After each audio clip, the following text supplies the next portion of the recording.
Bendito seja o Senhor, que nos favorece, que através dos seus benefícios mostra a sua graça, que nos trata como filhos amados. Mas eu peço, Senhor Deus, que nos leve a um outro patamar, que sejamos o patamar de Cristo, que os desejos do nosso coração estejam alinhados aos desejos do Teu coração, Senhor. Que possamos ser achados como cooperadores dessa obra tão poderosa, que é de anunciar que o céu está aberto, que o Filho veio,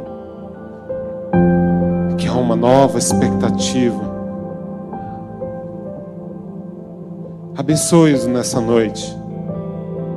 Há muitos famintos de pão, de vinho, de bálsamo e de azeite neste lugar.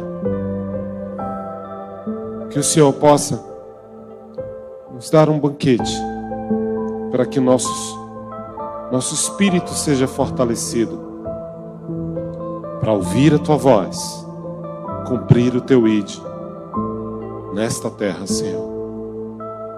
Nós Te adoramos e Te agradecemos.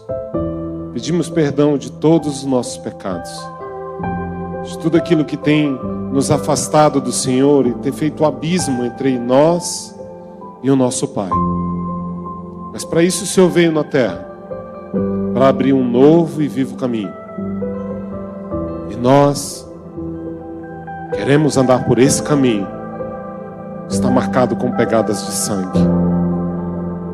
Pedimos o Teu Espírito Santo que passeie sobre nós e faça aquilo que Ele tem de mais excelente, que é convencer do pecado, da justiça e do juízo, que é apontar para o Filho, que aponta para o Pai.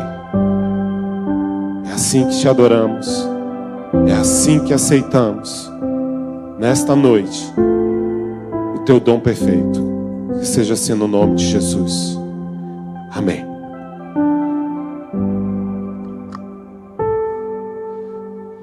Pega a sua Bíblia. Boa noite. Pega a sua Bíblia.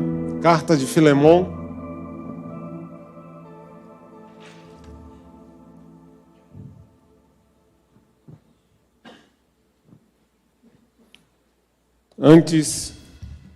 Depois de Tito e antes de Hebreus. Carta de Filemon.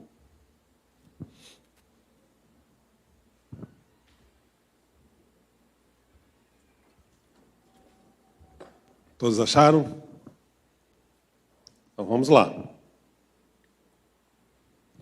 De Saulo, prisioneiro de Saulo, ou Paulo, prisioneiro por causa de Cristo Jesus, ao irmão Timóteo, para o nosso querido cooperador Filemon, com a irmã Áfia, a Arquipo, nosso companheiro de lutas, e a congregação que se reúne em sua casa. Graça e shalom a vocês, de Deus o nosso Pai e o Senhor Jesus o Cristo. Agradeço a meu Deus todas as vezes que menciono você em minhas orações, Filemon, porque ouço a respeito do seu amor e compromisso para com o Senhor Jesus e com todo o povo de Deus. Oro para que a comunhão baseada no seu compromisso produza pleno conhecimento de todo o bem que temos em união com Cristo. Porque o seu amor me tem dado grande alegria e encorajamento. Irmão, você tem reanimado o coração do povo de Deus. Por isso, não hesitaria em união com Cristo em ordená-lo para o cumprimento de seu dever.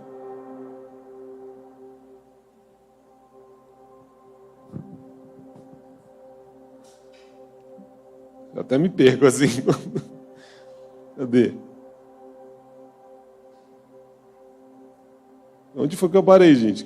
Esse som aqui, versículo 9. Tá.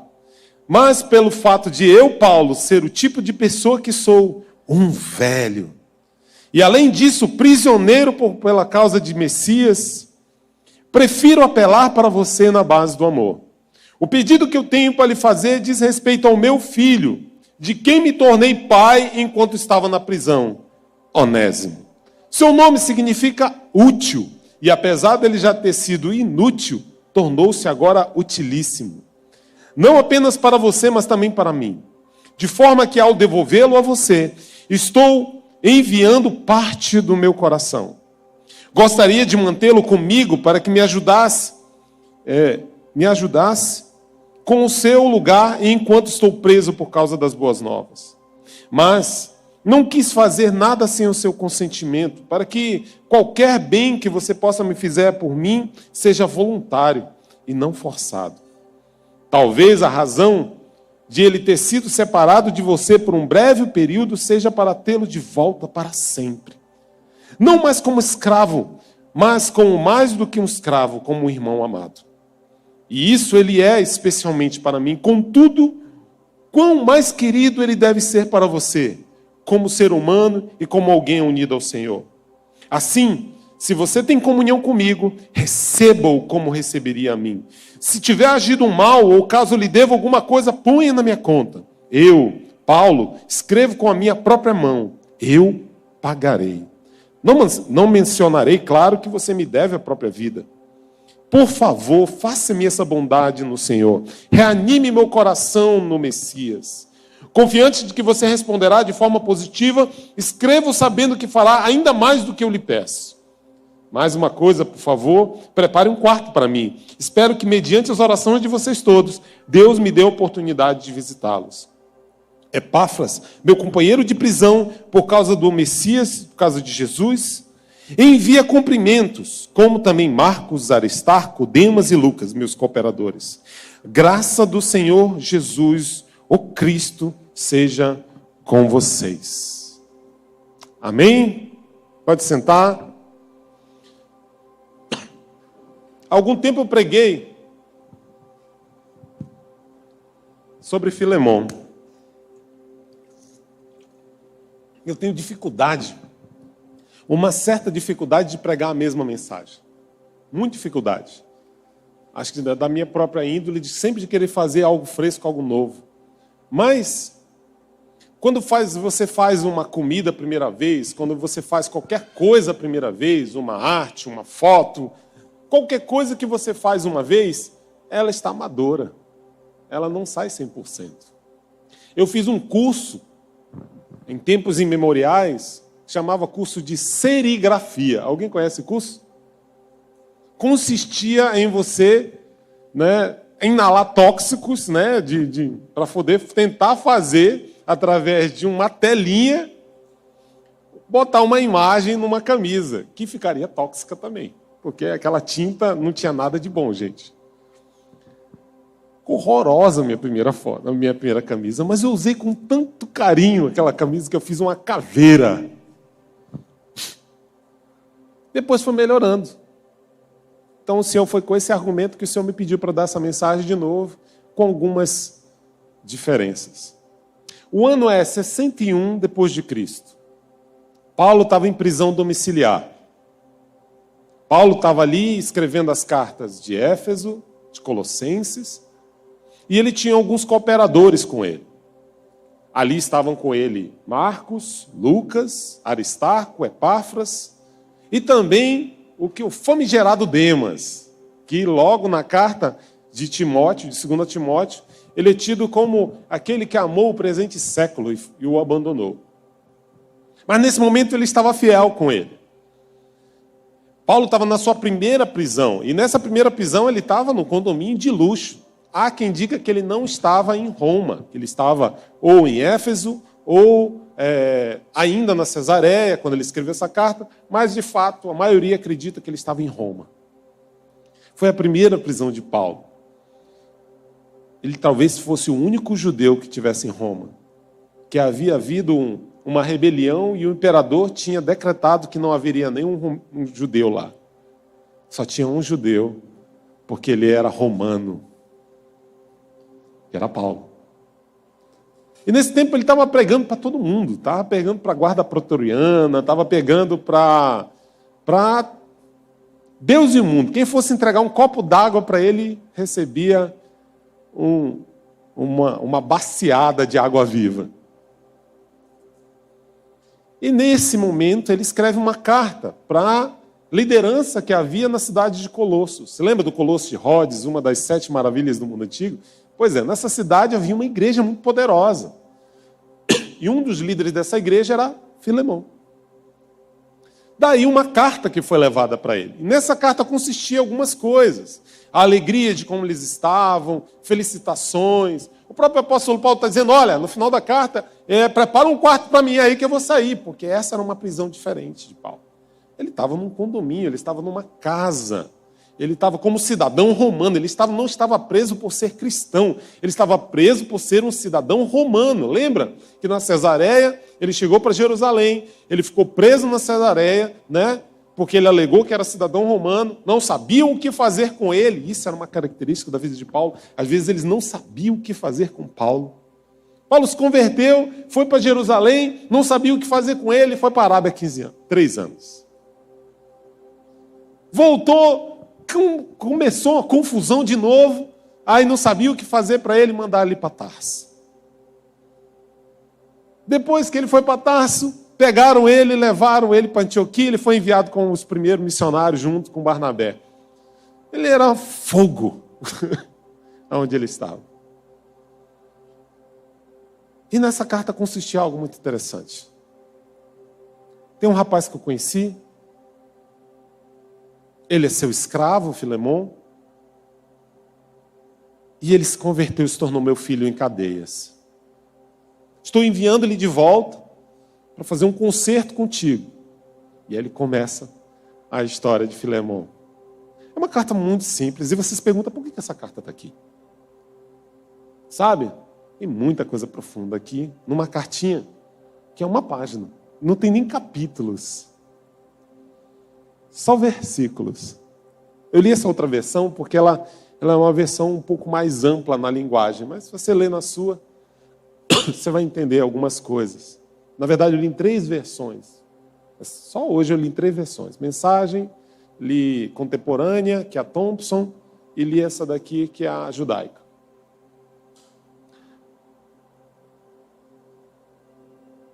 Aquele rapaz era um escravo fugido.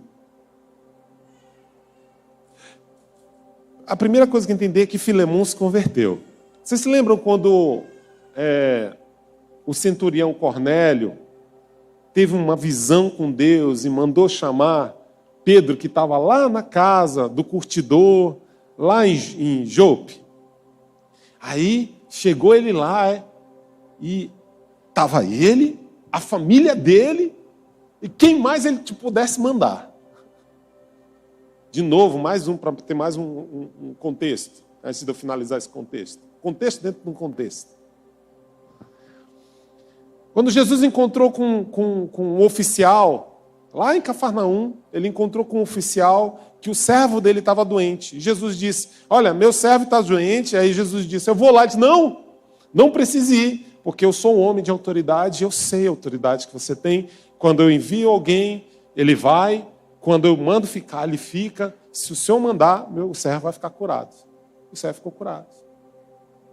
Porque todo mundo que estava debaixo da autoridade de um Senhor tinha que vivenciar a mesma visão de mundo, a mesma cosmovisão dele, a mesma religião. Cornélio se converteu, toda a família dele foi batizada. Isso acontece um pouquinho numa escala menor, quando você vê um pai de família, um chefe de uma família posicionado, que ele se posiciona em Cristo, ele tem uma posição com Cristo. Rapaz, é impressionante, a família toda vai se convertendo. Porque quando o cabeça se converte, parece que vai derramando uma cascata de graça, de bondade, de vida de Deus, e naturalmente todo mundo vai se convertendo. Quando é a esposa, às vezes ela passa anos para ele se converter. Quando é o filho, também passa anos para se converter. Mas quando é o marido, é uma lapada. O famoso turite, né? Quem jogava bolinha de gude. Filemão era um homem muito rico e próspero em Colossos. E ele se converteu. Quando ele se converteu, toda toda a família dele se converteu, inclusive os escravos. Onésimo era escravo dele. Aí você pergunta, meu Deus do céu, que coisa terrível. Se você não fosse escravo também naquela condição, pastor, você não ia fugir? Ei, você está trazendo uma realidade de 2000 anos para cá, para o nosso contexto. Não é assim que funciona. Isso é a famosa lacração, né? Vamos pegar Monteiro Lobato agora, porque ele era racista. Todo mundo era racista, gente, no início do século. Tinha acabado a escravidão, tinha 20 anos. Era assim.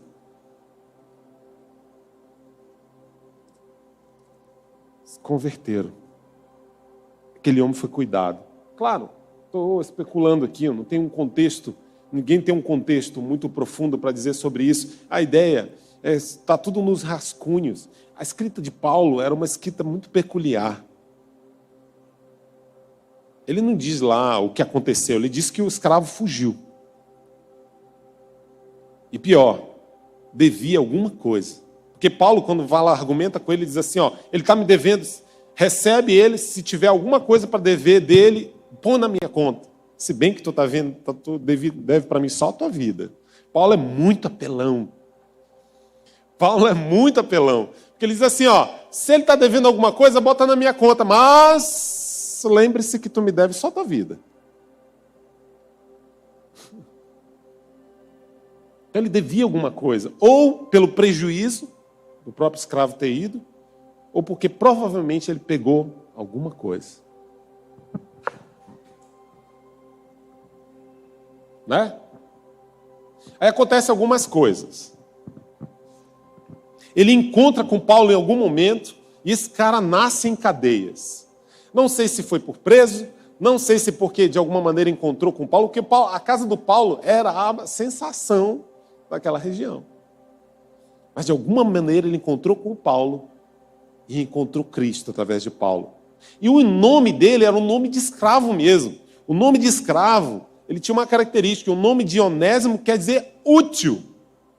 E Paulo usa esse jogo de palavras para dizer assim, ó, antes ele vos foi inútil, mas agora ele é muito útil. Né?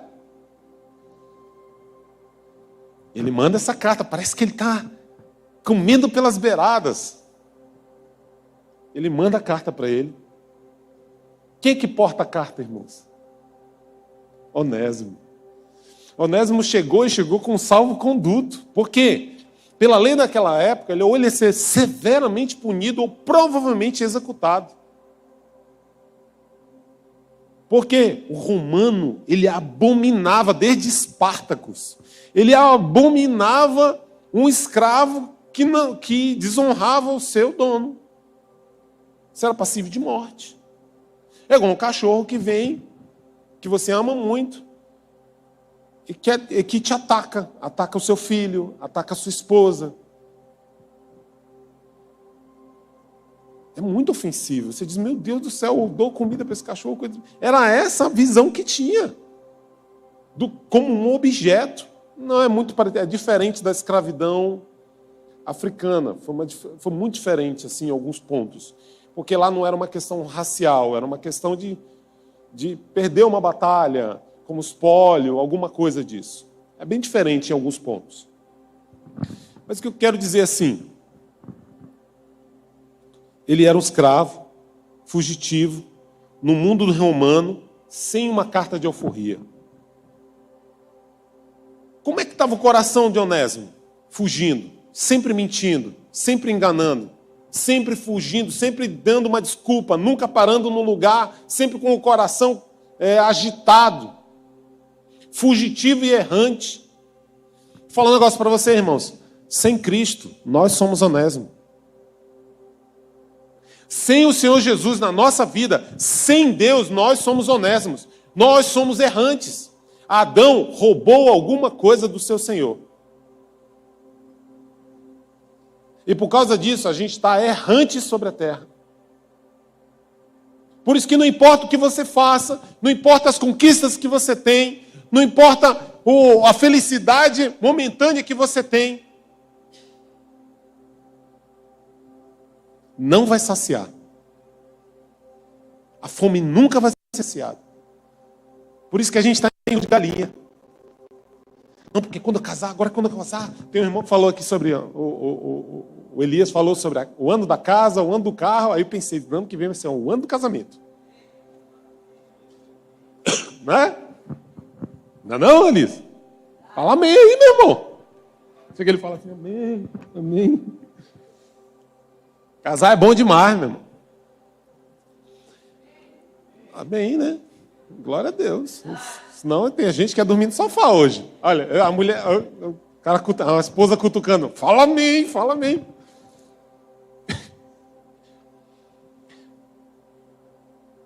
C.S. Lewis, ele fala uma coisa muito interessante, que ele diz assim, que ele está fazendo uma analogia ao mito da caverna, né, de Platão, e ele está falando assim, se há uma fome dentro de você, que não pode ser saciado nada pela terra, nada na terra pode saciar essa fome, que é o voo de galinha. Não, agora eu vou casar, casei. Agora eu vou ter um carro, aquele carro, quando eu tiver aquele carro, meu Deus do céu, eu tenho o carro da minha vida, tenho um carro lá, tal, não sei qual carro você quer, mas pensou nele agora. Tive o carro, sentei, cheirinho de novo, anda com plástico, 6 meses dos bancos, né? Dá pantufa para o pessoal entrar no carro, para não sujar o carro, né? Mas depois de 6 meses, meu irmão, já tem brinquedo do menino debaixo do assento, já tem chiclete, já não lava mais. Celular novo, poxa, eu quero o iPhone 170, tal. Tô com aquele iPhone que eu queria, a tela ele desmembra assim, solta, vira uma tela. Aí eu consegui ele. Vou fazer a viagem que eu quis, eu vou para Israel, lá com o pastor Jorge, pastor Luciano, pastor Montefusco, vai ser maravilhoso, e é maravilhoso por um tempo, mas quando você volta, diz, se tem uma fome dentro do seu coração, que você não consegue saciar com nada na terra, eu estou falando coisas lícitas, eu nem fui para as ilícitas, é porque provavelmente o seu verdadeiro alimento não é na terra, ele vem de fora. É o pão vivo que desce do céu. Não é verdade? Errante. A gente pensa que as pessoas só vão batendo nessa porta porque elas estão com sérios problemas no casamento, quando elas estão com sérios problemas de vícios, que elas estão com sérios problemas de... Não. Tem muita gente que está bem sucedida e está pegando uma arma e botando na boca. Está pegando uma faca e entrando na escola para fazer coisas loucas. Que está procurando propósito na vida, porque está errante, é uma farsa. Na época dos likes, é um mundo de ilusão. É a feira das vaidades que John Bunyan fala no seu livro, O Peregrino. É tentar ser uma coisa que nós não nascemos para ser. Eu vestir uma fantasia para alegrar os outros. É a alma de palhaço dentro de mim. Eu estou chorando, mas por fora eu estou sorrindo. Errante pelo mundo. Quem é você? Não, como eu sou um fugitivo, eu não vou nunca chegar perto de Colossos. Você já passou por um lugar porque você está magoado com alguém ou aconteceu uma coisa terrível e você deixou de ir para esse lugar?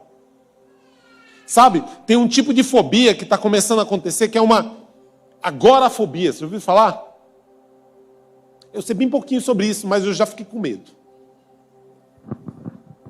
Que é assim, eu não vou mais no shopping, eu não vou mais no centro da cidade, porque está tendo muito assalto lá, aí eu não vou mais no centro da cidade. Mas eu vou no shopping. Pô, mas eu vou no shopping, mas está tendo assalto com um ônibus. Aí eu vou de Uber. Eu não vou de Uber porque está tendo também assalto de Uber. Ou pelo menos eu ouvi falar que está tendo assalto de Uber. Eu não vou no Uber. Não, mas eu não vou... Aí eu consegui, de alguma maneira, de bicicleta, de asa delta, de alguma coisa, eu consegui chegar no shopping. Só que eu chego no shopping, ele está muito parecido com o centro, então não vou. E eu começo... O mundo começa a ficar tão pequeno, tão menor, que eu começo a privar da minha vida. Isso acontece também... Você está aqui na igreja, mas você está de mal com o irmão, aí você já não vem para o culto que o irmão está, o mundo já ficou menor. Eu terminei um relacionamento com tal pessoa, então não vou mais ter aqueles amigos, né? Porque não tem como ter um divórcio. Agora esse amigo fica comigo, esse amigo fica com você, porque eu conheci primeiro, cachorro fica comigo. O mundo vai ficando menor. Vai se reduzindo ao meu quarto. E aí, para o mundo ficar maior, eu tenho que mostrar uma capa de fantasia, eu tenho que botar um outro eu e entrar na internet e ser outro eu. Onde eu sou um hater, porque eu sou macho, porque eu sou uma pessoa poderosa. Você entende o que eu estou querendo dizer? Mas por dentro, há um fugitivo. Por dentro é alguém que não consegue olhar no espelho e ver aquilo. Eu só sou reconhecido porque eu sei manejar muito bem o equipamento da mídia. Eu só sou bem reconhecido porque eu só tenho um valor. Às vezes é um bom professor. Sabe aquela pessoa que, bicho, eu amo ser professor, amei ser professor, eu quero isso para a minha vida. E faz uma faculdade, faz as especializações, faz um mestrado e chega numa faculdade. E eu invisto tudo aquilo lá e começam aqueles nomes, né? Emérito, Excelso, Sublime, Augustiniano. E vai aumentando, porque você já viu isso como acontece nas formaturas? Rapaz, é 1 hora para cada um daqueles entrar. De tantos títulos. Mas em casa ele é o ausente. Ele é o divorciado. Ele é o sem filhos, o sem amado. É o irritante, é o arrogante. Mas o único lugar que ele é louvado é lá. O mundo se tornou tão pequeno que ele se reduziu a um campus, a uma sala. Aí você diz, é uma pessoa muito rica, uma pessoa que adquiriu um certo recurso bem alto e que nenhuma vida consegue gastar. O mundo dessa pessoa deve ser infinitamente pequeno. Porque quem são as pessoas que realmente estão com ele porque gostam dele? Uma pessoa que tem autoridade, o mundo dela também é muito pequeno, porque as pessoas não questionam ela. Ela não é questionada. Ninguém vai confrontar essa pessoa. Uma vez uma pessoa muito importante, que trabalhou comigo numa grande empresa, ela me chamou na sala dela, era meu chefe. Ela me chamou na sala dela e me perguntou, por que eu não consigo fazer amigos na igreja? Porque todo mundo que chegava com ele consegue um emprego para mim. Consegue uma vaga lá. Tem como conseguir uma oferta, alguma coisa para poder ajudar em tal lugar. E tudo que a gente precisa de um amigo para dizer, amigo, tem uma alface no teu dente aí. Você tem um amigo que chega na tua cara e diz, meu irmão, vale no banheiro que a tua boca está ardendo. Pega um house preto. Pode ser que ajude. Você tem um amigo assim? É muito triste se você não tiver um amigo assim. Você tem pelo menos 3 amigos que são assim. E eles têm um intermediário. Que o Espírito Santo é quem convence da justiça, do pecado. Ele que diz para você, tua boca está ardendo. E não é fogo labareda de Deus. Vai escovar o dente. Ele andava errante pelos caminhos. Tinha uma marca da morte. Você lembra de Caim, com a marca da morte que ele tinha? Algumas pessoas olham para essa marca da morte e o mundo dela é tão pequeno, que ela vê isso como algo de poder. Alguém que está envolvido com, por exemplo, com o tráfico de drogas. O mundo dessa pessoa é tão pequeno, essa pessoa tem dinheiro, ela não dorme bem, porque o colchão dela é tão duro de tanto dinheiro que tem embaixo, que vira uma pedra. Ela tem dinheiro, mas não pode gastar. Ela não pode ir no cinema com o filho, porque o mundo é muito pequeno.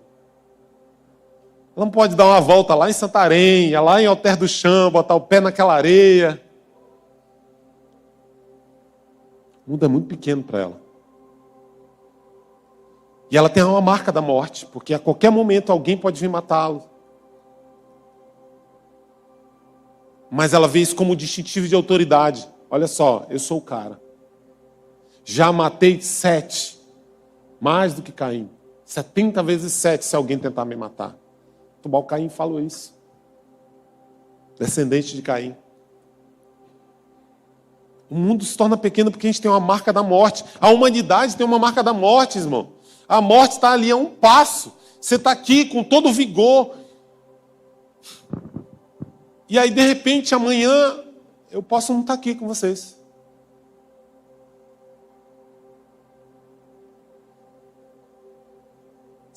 Quando a gente tem ideia do impacto da morte, ai pastor, não vamos falar de morte, de pecado, de inferno, não vamos falar dessas coisas, não vamos falar da volta de Jesus porque você é escapista. O mundo está se tornando pequeno até dentro da igreja, irmãos. Morte para nós é lucro. Pelo menos deveria ser. Né? Porque nós temos uma outra marca que cobriu a minha morte, a sua morte. O sangue de Jesus. Isso é loucura mesmo. Ah, meu Deus do céu, papo de doido. É loucura para os que se perdem, mas poder de Deus para o que creem.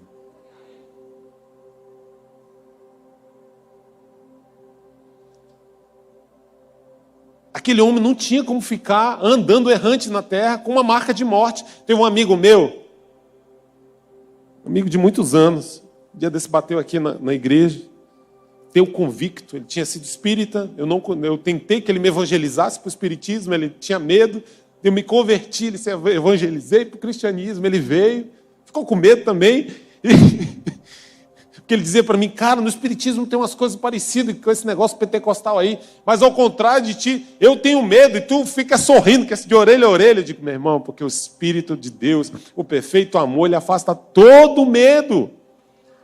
Não há opressão quando a gente tem o Espírito de Deus.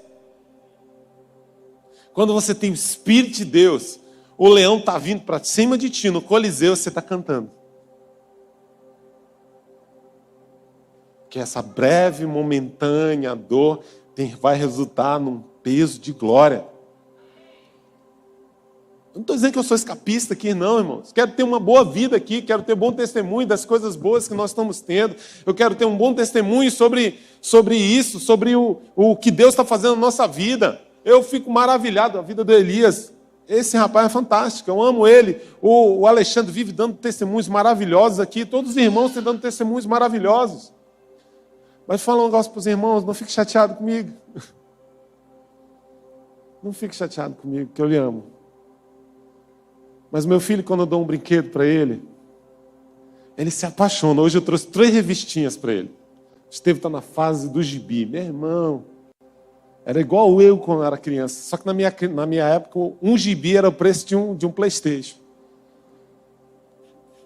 Comprei 3 gibi para ele, trouxe para ele, o menino ficou apaixonado pelo gibi, passou a tarde lendo o gibi dele, né?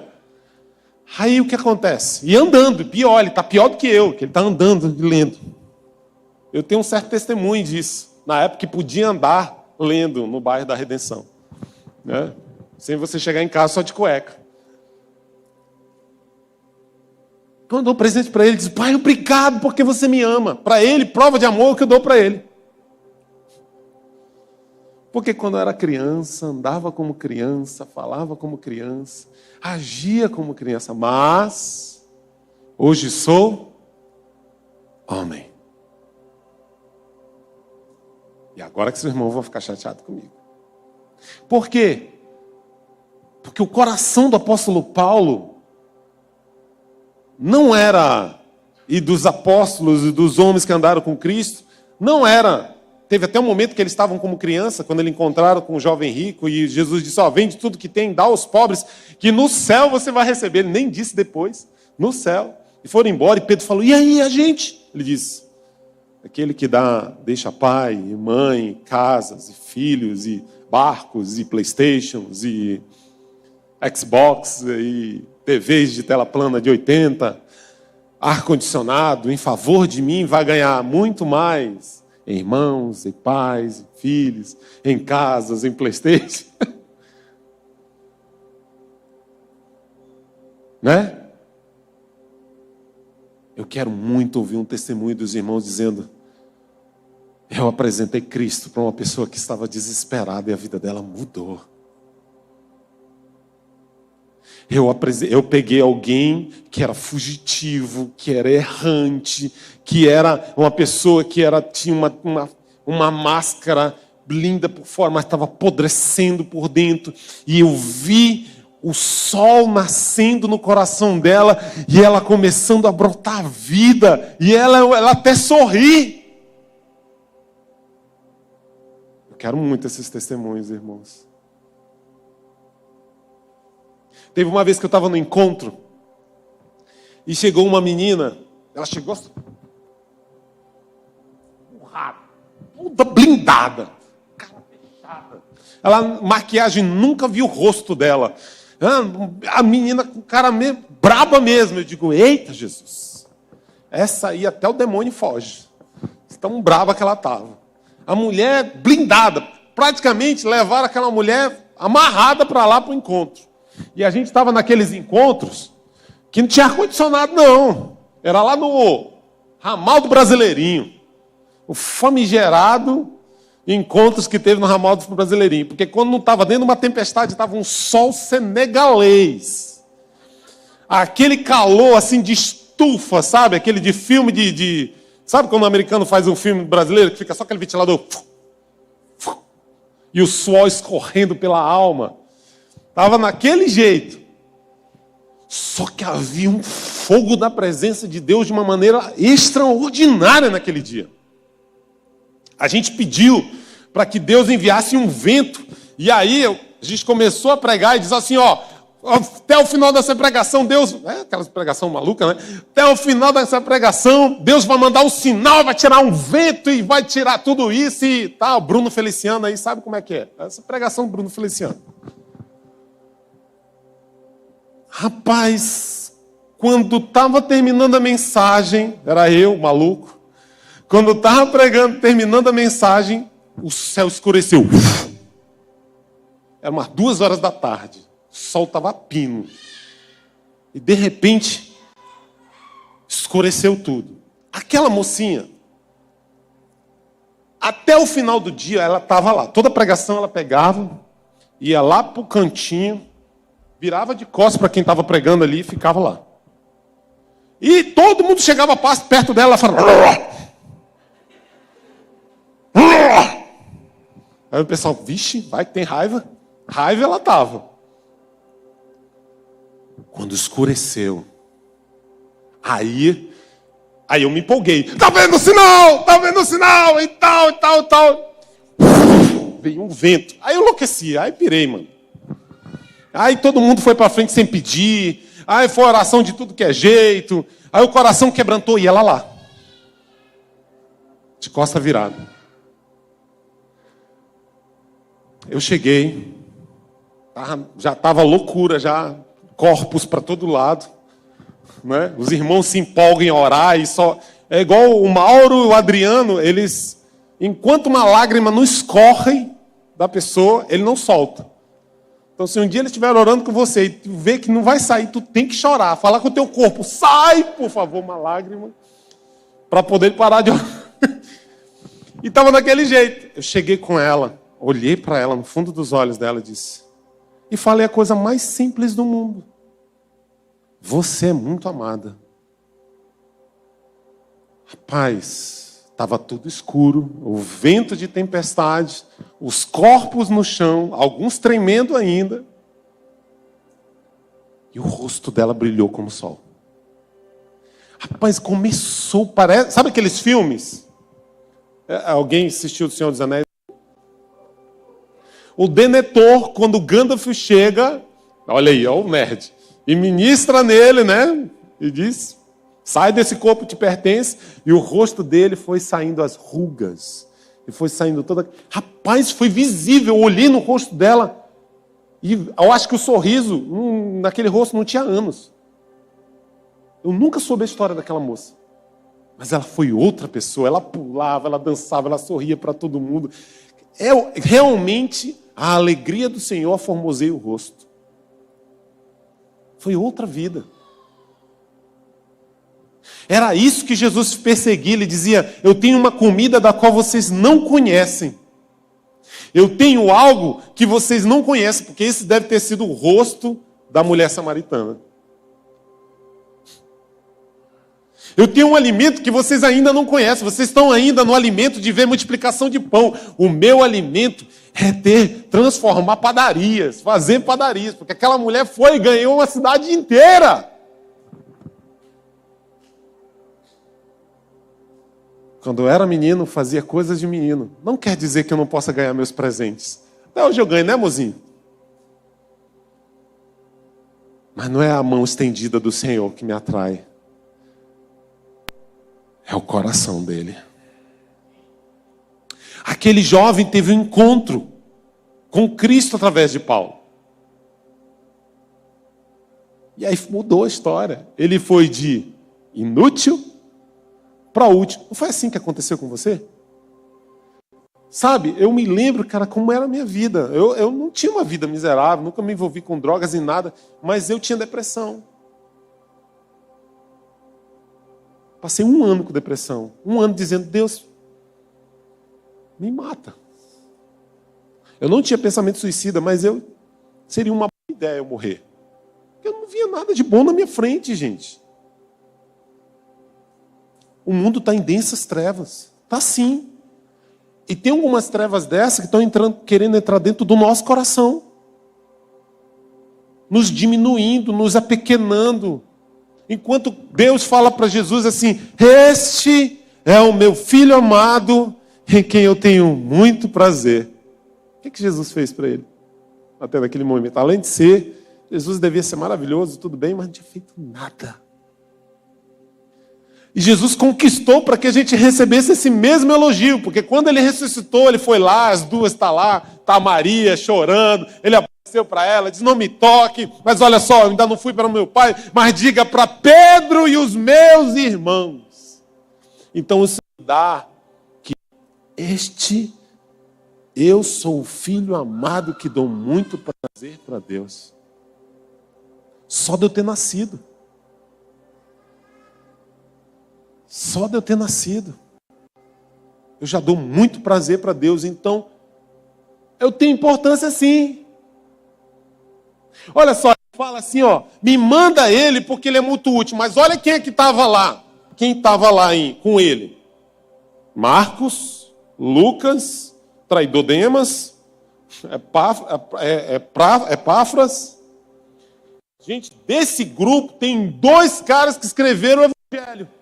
Lucas e Marcos. Então não tinha pouca gente ali não. Creme de la creme. Aí vem de novo o inferno pequenês para cima da gente, dizendo: sabe o quê?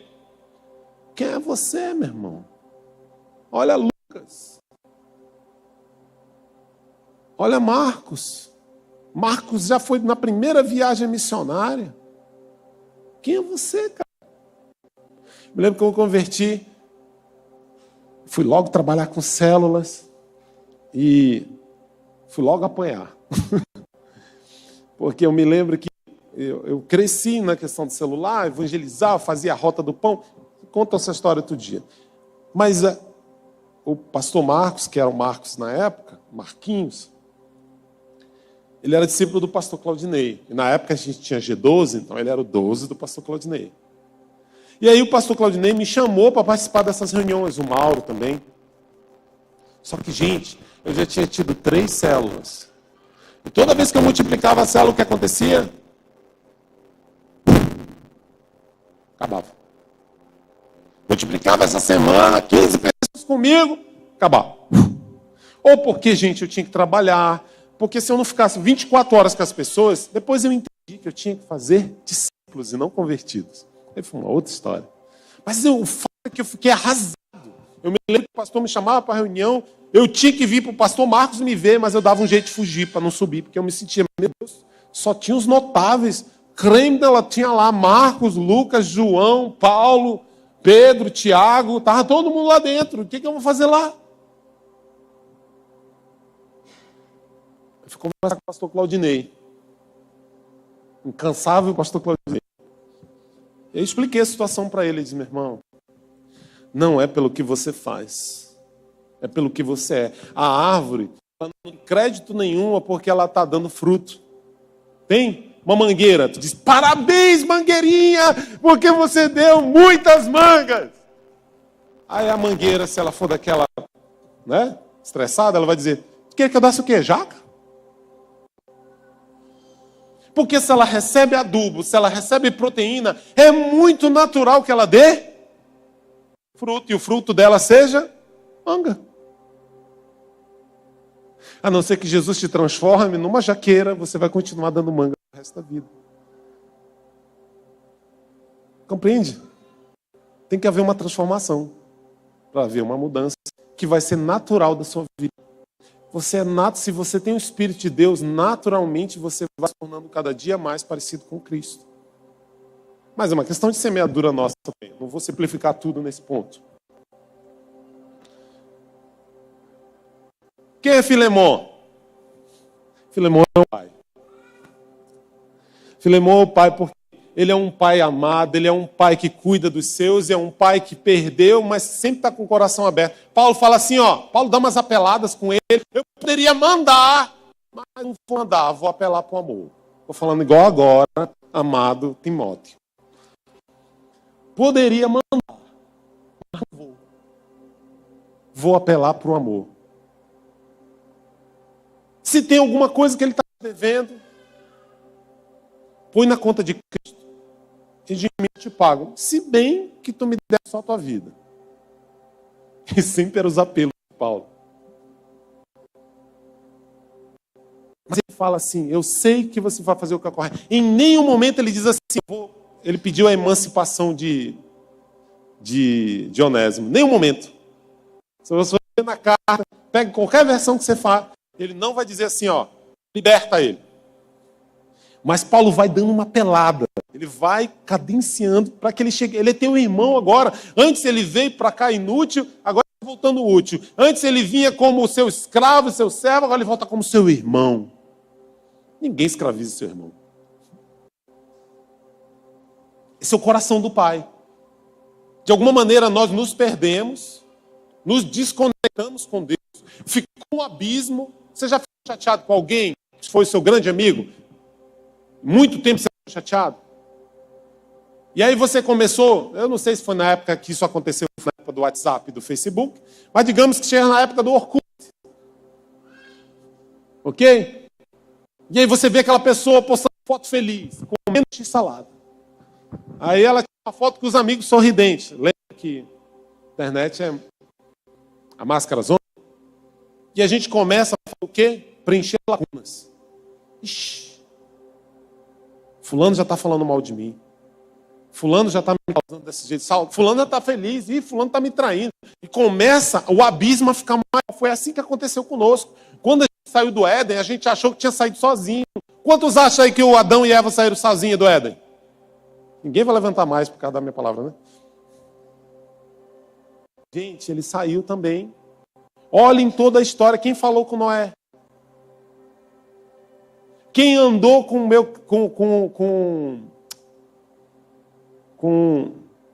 a descendência de Sete?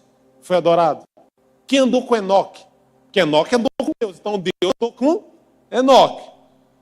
Quem andou com Enoque? Quem fechou a arca? Quem abriu a arca? Quem mandou os animaizinhos lá? Quem chamou Abraão? Quem andou com Abraão? Quem conversou com Abraão? Quem? Tudo são prefigurações de Cristo. Deus saiu do Éden junto conosco. Quer queira ou não, você é amado.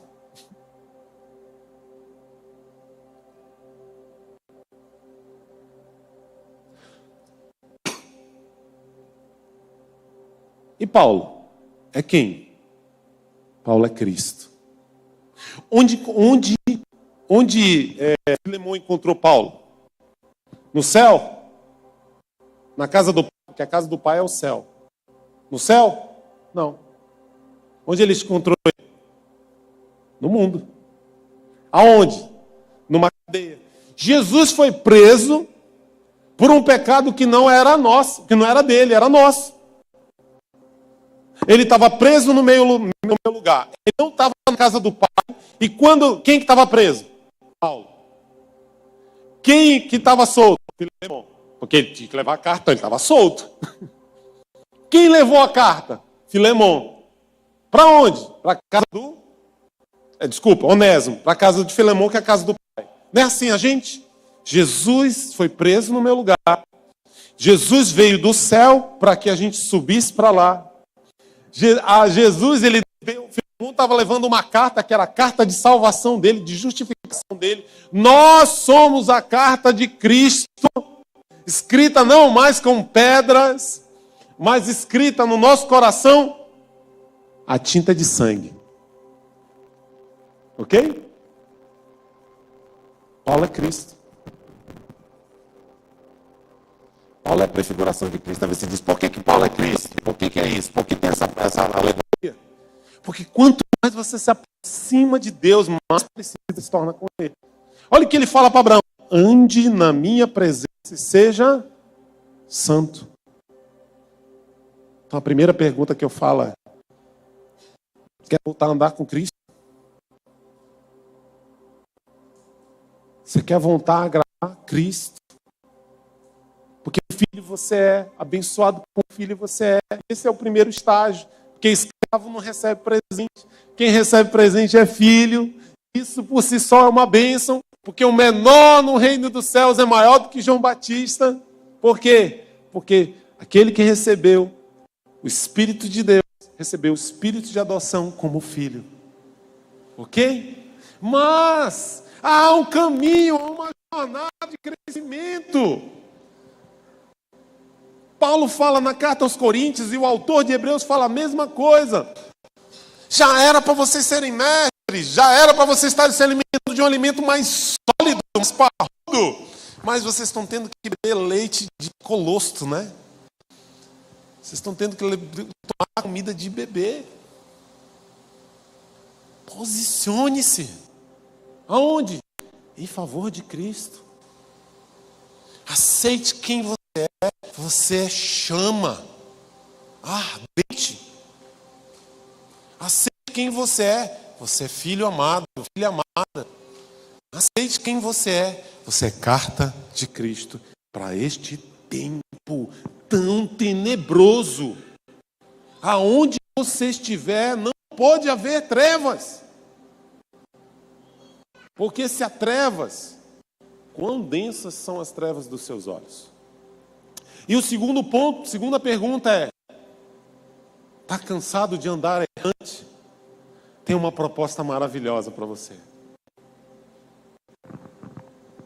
Tem uma proposta maravilhosa e ela vem de um lugar muito escuro, porque o Senhor vai para os lugares mais escuros para buscar a sua ovelha que está perdida. Ele deixa as 99, ele deixou o céu para buscar a ovelha perdida de Israel, para salvar o pecador. O Senhor quer te transformar em útil. Fique de pé.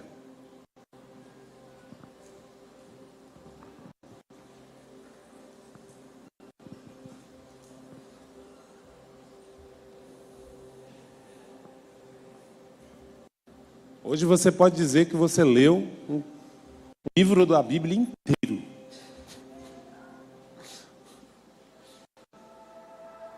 Feche seus olhos.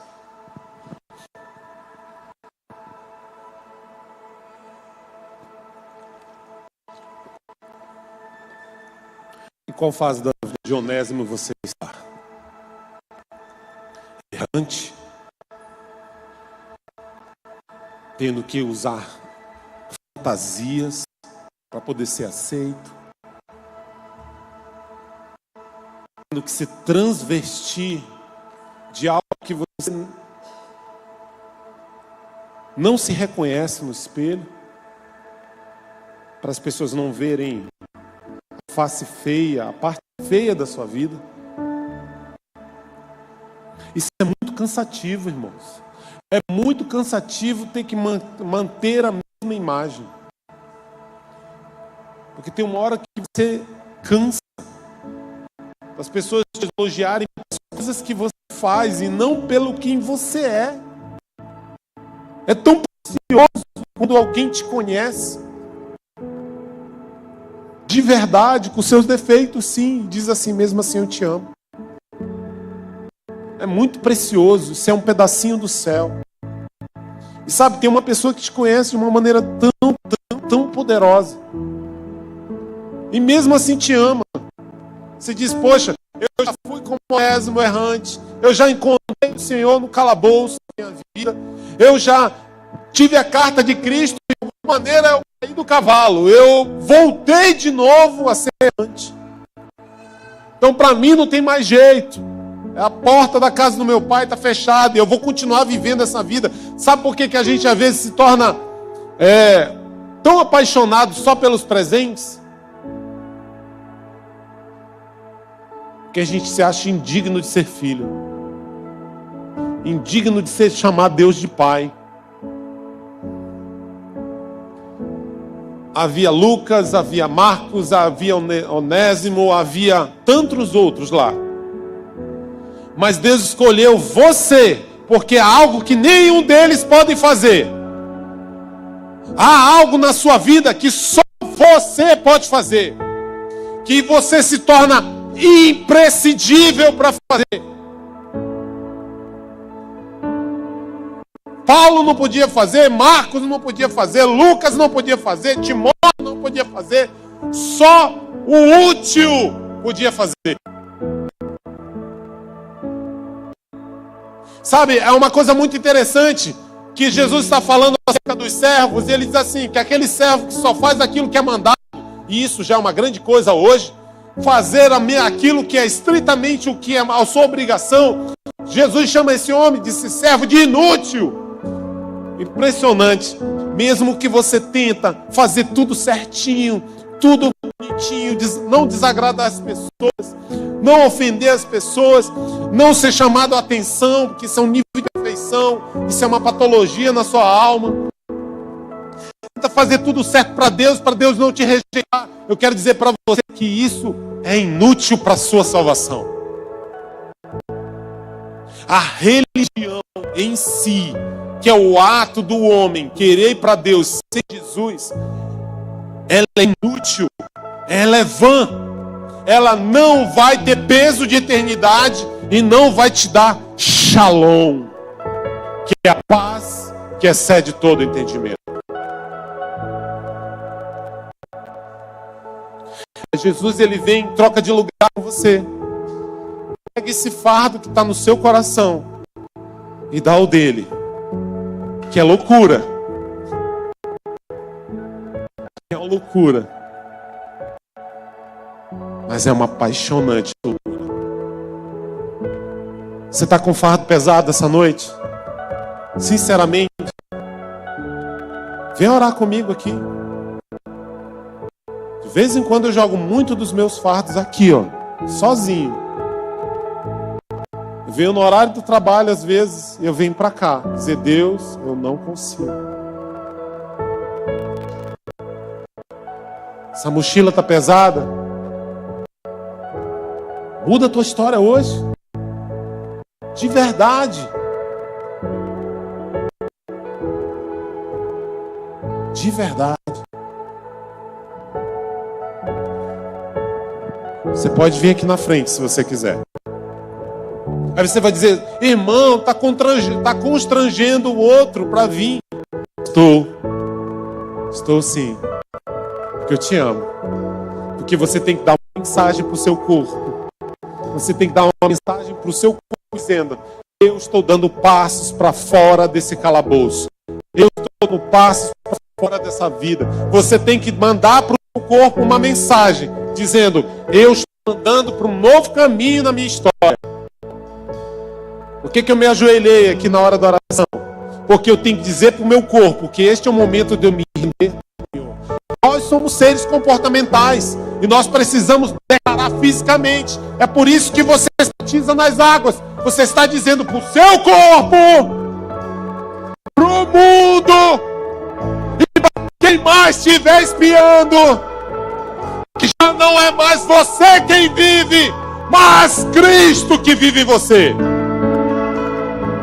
Isso é uma boa atitude. Então use o seu corpo. Diga para ele a cada passo: minha história mudou. Porque aquele que está em Cristo, nova criatura é.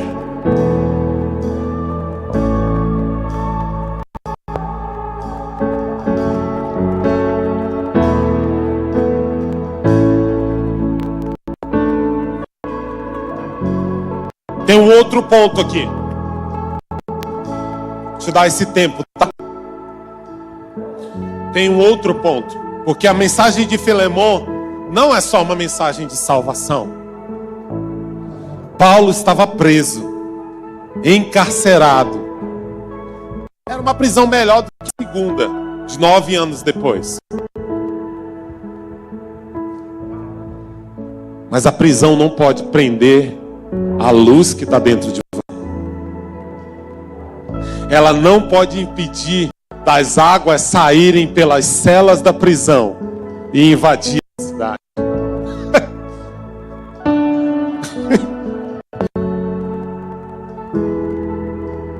Nada pode impedir das águas saírem do templo e gerarem vida. Deus quer isso com você. Deus quer que você seja esse manancial, não mais esta cacimba de águas rotas, essa água da chuva parada. Não. Deus quer que haja vida através de você. Deus quer que você encontre as piores pessoas nas piores condições. Se possível, Deus pode até prender você para alcançar aquela pessoa, porque sabe que quando você tocar nela, quando ela tocar em ti, quando ela entrar na mesma atmosfera que você, uma coisa vai acontecer. Como a mulher do fluxo de sangue, ela tocou em Cristo, em vez de ficar impura, ela ficou limpa, porque vai sair virtude de você. Mas para isso você também tem que dizer para o seu corpo, você tem que dar passos para o seu corpo, dizendo: eu estou andando para esse novo tempo da minha vida. Tempo não só de esperar o próximo avivamento que vai vir, o próximo curso, o próximo missionário, o próximo ungido que vai vir orar na minha cabeça para trazer água do céu para me retê-la um pouco. Não! Você tem que andar aqui na frente para que a água flua de dentro de você. Da íntima comunhão do Espírito Santo flua dentro de você. Quantos entenderam o que eu quis dizer? Então feche seus olhos e deixe o Espírito Santo ministrar o seu coração. E dê passos. Dê passos.